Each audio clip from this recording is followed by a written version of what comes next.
و90% ديال المغاربه كيشربوا القهوه.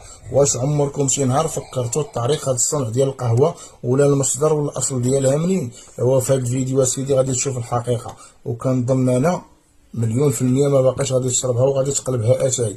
هو شوف الفيديو ورد عليا الخبار.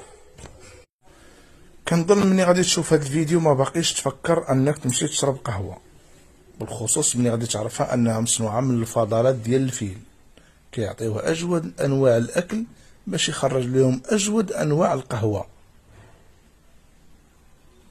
هانتوما طريقه الصنع ديالو، وهي معصره وبصحتك المبلي. مشيت لفرنسا وقلت نمشي لاحسن بلاصه ندير فيها صوره باش نخليها ذكرى وصيفطها للاصدقاء نفوح عليهم. وصلت لبرج ايفل لقيت الغيس، واحد الحاله فكرتني في الدوار. ايوا شوفوا الفيديو ردوا عليا الخبر.